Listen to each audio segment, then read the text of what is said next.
力点你不懂啊？哦。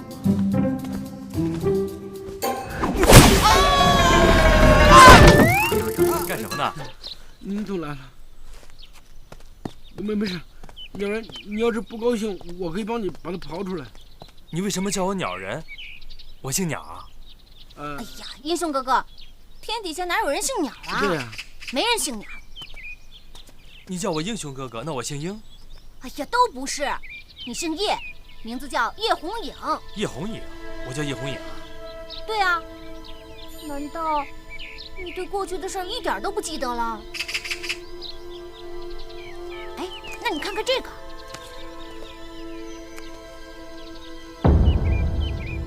神机营。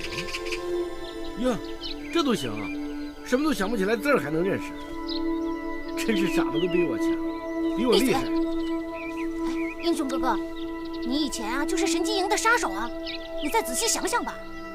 你要我想什么？随便你想什么，你爱想什么就想什么，就想你以前发生过的事情，你以前的朋友。对了，英雄哥哥，你还记得我姐姐吗？冬晴姐姐，杨冬晴。冬晴，杨冬晴。哦，我想起来了。啊，你想起来了？你想起什么了？我想吃冰糖葫芦。就知道吃啊你！我有印象曾经吃过，可不记得是什么时候吃的。虽然没想起什么重要的事，不过也算是个开始吧。英雄哥哥，你再仔细想想。我呀，这就找人去给你买糖葫芦。好。马上飞，照顾好英雄哥哥哦。去你的吧！给我也买一串啊，少爷。哎，哎呀，干什么啊？离那么近。你还没告诉我为什么叫我鸟人啊？啊，你问这个啊？这个说起来话就长了。因为以前我们曾经很熟，相当熟，特别熟。我们是朋友啊？切，你不够格做。既然不是朋友，那是什么？你以前通常这么称呼我，叫我老大。啊，我一般叫你小弟。你老大，我小弟。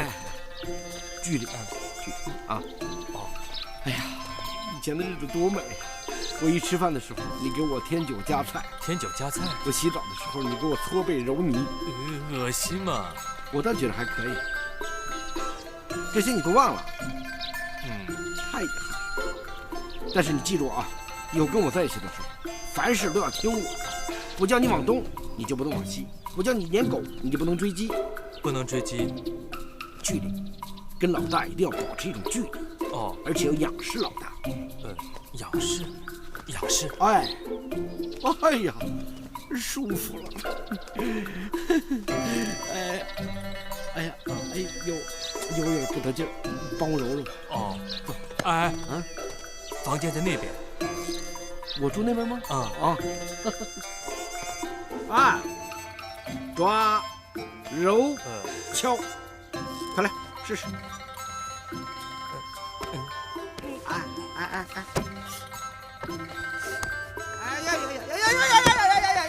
哎呀！你多掐一点啊！你掐那么点谁受得了啊？坐下。你这款是我见过最笨的一款。哎呀，比我还笨，看见没有？抓大把，这就不同了吧？抓大把。哎，舒服吧？敲，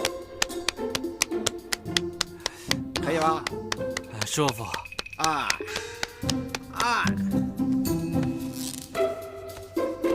这叫摁。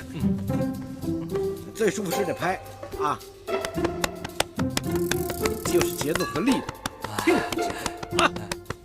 哇，好舒服啊！起来。舒服上来，我舒服，你舒服上来。来，好好享受一下。哎，就是不一样吧？哎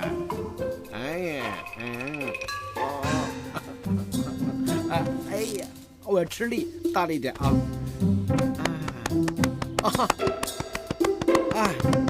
节奏，力度，大力点。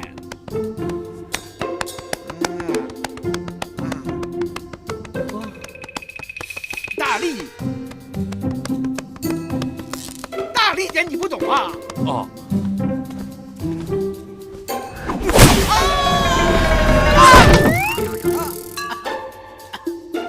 舒服吗，老大？力道还真不错。你怎么离我这么远呢？你的舒服日子该结束了。啊，找我有什么事？我不找你，找他。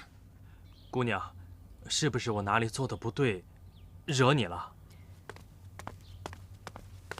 你没惹我，我也对你做到仁至义尽了。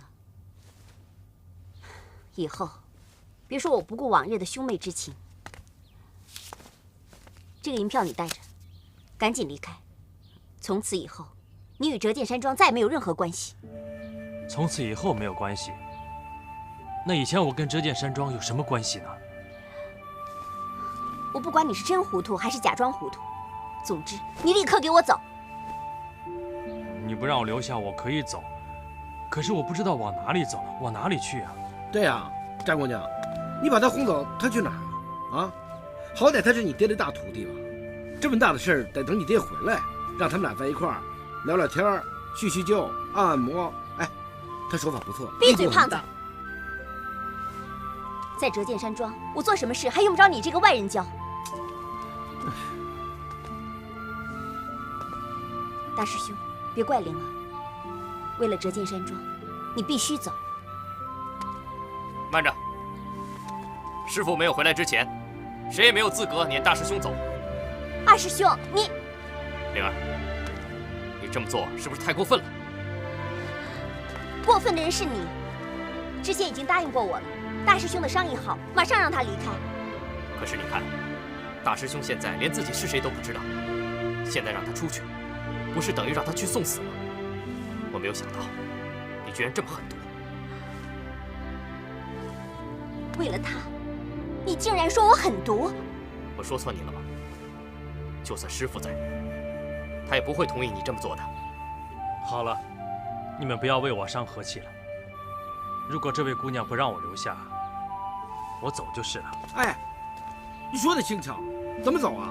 往哪儿走啊？你告诉我往哪儿走，我就往哪儿走啊。大师兄，你只管留下，在师傅没有回来之前，我不会答应你走出山庄半步的。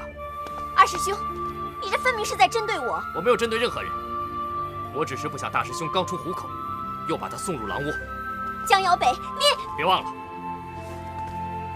师傅他老人家临出门的时候交代过，他不在山庄的时候，所有的事情由我做主。如果有谁再敢提出让大师兄离开的事，别怪我请出家法，包括你。你敢？你可以试试看，看我敢不敢。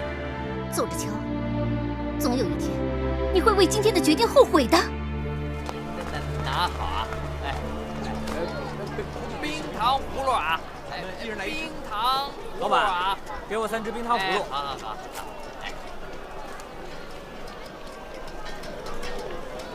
这不同。哎呦，这战姑娘和2位少侠，来，吃糖葫芦，我请客，我请客。赵捕头怎么当起买卖人了？我这那是改行，我是被衙门革职了，没了俸禄，我得养家糊口不是？所以啊，我就做了小买卖，生活所迫。你被革职了？你在衙门做得好好的，怎么会被革职呢？哎，这就说来话长了。我上次您不是给我报了个信儿，让我去捉拿朝廷钦犯，结果朝廷钦犯没抓着，遇见鬼了，我还跟他们英勇搏斗，让他们给打晕了。就因为这么点小事啊？那你们上头也太不讲情面了。你放心，等我爹回来，我让我爹去给你们求求情。我爹跟你们上头有交情，一定没问题的。您还不知道呢，变天了。朝廷派了一个公公钦差大臣，以后衙门里的事儿就他管了，还带了好多的锦衣卫。这是什么世道？区一个太监，居然变成了钦差大人。这个太监来头肯定不简单，有那么多锦衣卫跟着，八成是东厂派的。东厂不是专门为皇帝做事的吗？怎么会突然跑到我们这个小县城来啊？官府现在正在通缉大师兄，不会是因为这件事情吧？这本《道德经》教我们做人的道理。刚才我把前面21章都给你念了一遍，一会儿呢，我念一句，你跟着念一句。如果你念得不好，那你就输了。可是你刚才念的好像我都会啊。你以前背过呀？好像背过。哎呀，你肯定没背过，你才刚听我念了一遍，背不出来的。是真的，如果你不信，我背一遍给你听。《道德经》第1章：道可道，非常道；名可名，非常名。无名，天地之始；有名，万物之母。停！为什么停？是我背的不好吗？你背得太好了，好的都不像话了。你才听我念了一遍，怎么就能背出来了？老师说我背得好，那我是不是可以吃苹果了？哎，不行，你作弊！作弊？作弊是什么？怎么可能呢？你才听我念了一遍就会了，你以前肯定背过《道德经》。我没有啊。我不信，我要考考你。《道德经》第5章是什么？天地不仁，以万物为。第17章。太上下之有。第56章。知者不言，言第言者77章。天之道，由其章。《道德经》最后2句是什么？圣人之道，为而不争，对吗，老师？哎呀，气死我了！哎呀，气死我了！你干嘛？气死我了！老师，你别生气呀，是不是我背的不好惹你生气了？要不这苹果我不吃了。你吃吧。小陈，跟他生什么气？他是个傻子，是个白痴，不用较劲。他太厉害了！这本《道德经》，我爷爷教了我1年，我连一半都没背出来，他一下就背出来了。我不管！天哪，我是看不得你生气，你被别人欺负。我给你报仇怎么样？你怎么报仇啊？ 两人站起来。老大，有什么吩咐？跟我出去一趟，我教你功夫。